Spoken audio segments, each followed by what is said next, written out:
Mr. Peter Obi, Labour's party presidential candidate, has challenged President-elect Bola Ahmed Tinubu's win before the tribunal. Peter Obi had requested in his appeal that Bola Tinubu not be sworn in because he had not followed the law. Lawyer Nkoyu Toyo, a former member of the House of Representatives and former Nigeria ambassador to Ethiopia, claims that the Labour Party and its candidates are concerned that Tinubu would hijack the whole process if he's elected president. She said that this is why so many Nigerians are urging the judiciary to rule on the case as soon as possible in order to give the public confidence that the judiciary is capable of delivering justice. Although she underlined that the president-elect's inauguration cannot be postponed, since if he loses at the tribunal, he would appeal to the Supreme Court. Any declaration the court makes may not prevent the inauguration, but the key is that there will be a feeling of ownership of the court, she added. Peter Obi and the Labour Party are concerned that if Bola Tinubu is elected president, he will control the judiciary and the whole process.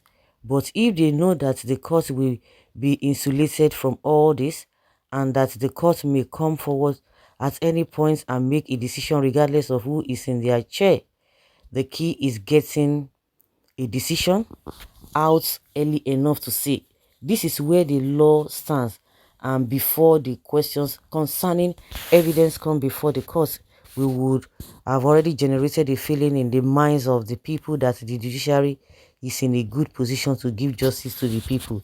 I think this statement and what this woman has said is just the right thing, because that is what they usually do. But with this statement, it is, or with this confirmation, it is a disgrace to a nation that we don't, the three arms of government are not independent at all, and they will come out brazenly and begin to tell you that that yes, they are manipulating things left, right, and center. Just they don't even hide it, and that is where they don't really have sense. Nigeria politicians do not have sense. You think in all of those other countries there's no corruption in whatsoever, but the way Nigeria politicians come out brazenly and expose themselves to say, oh yes, we are corrupt, they will tell the whole world, act it, and let the whole world know, yes, they are corrupt. You think all other countries are not getting, they are not experiencing corruption here and there, but they will just hide this, and it is so shameful. But Nigeria, it is not so. That is the reason why somebody will telling you that oh, the president elect or the president wants this to happen in, what is it called, in the Senate, we want this person to lead. This is the anointed, this anointed. Can't they even hide it?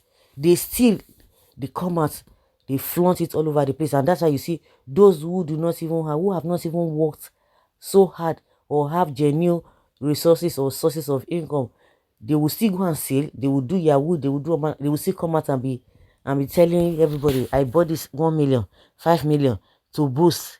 But at the end of the day, you find out that they are not legitimate. So that is exactly what the politicians have been doing. No shame. If a lawyer can be saying that the president or who is in charge is going to hijack the three arms of government and the whole world is hearing, how do you expect them to take us serious? In everything, they've seen everything all about Nigerians, and these so-called leaders, they don't care, and they are looking for legitimacy here and there. After this, they don't even respect us. They don't even respect us. Eh? Can you imagine? They don't respect us when you don't do the right thing. Okay? You don't do the right thing. Oh, bad losers crying foul over an election that president-elect won fair and squared.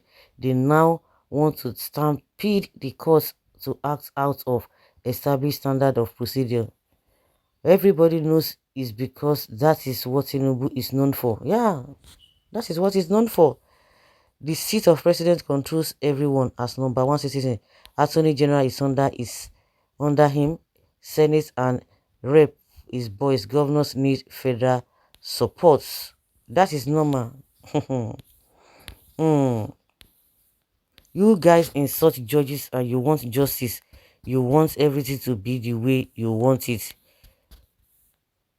One thing is that that is the reason the court must conclude their investigation. Nobody's insulting them. They will insult themselves. They've insulted themselves enough. If they did not insult, if they do the right thing, people have confidence in them.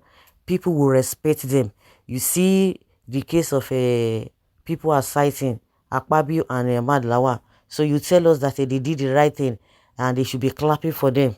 They insulted themselves. Nobody insulted them. Okay. Adeleke, the governor of Osun State, got his mandate at Supreme Court, and you people were happy, but now you are doubtful when it is the turn of another person to get judgment not yet delivered. May God help Nigeria. The judiciary is autonomous body that need to stand with two legs, irrespective of the pleasure or pressure mounted on them by the marauders and corrupt political thieves who have nothing to offer to Nigerians but because of ethnicities difference and tribalism amongst the judges to protect the interests of the tribes that makes judiciary to have problems in Nigeria. The law is not practiced in Nigeria. All swearing or swearing in is not done anywhere in the world when the case is pending. That is the corruption we are talking about. They let them do the right thing.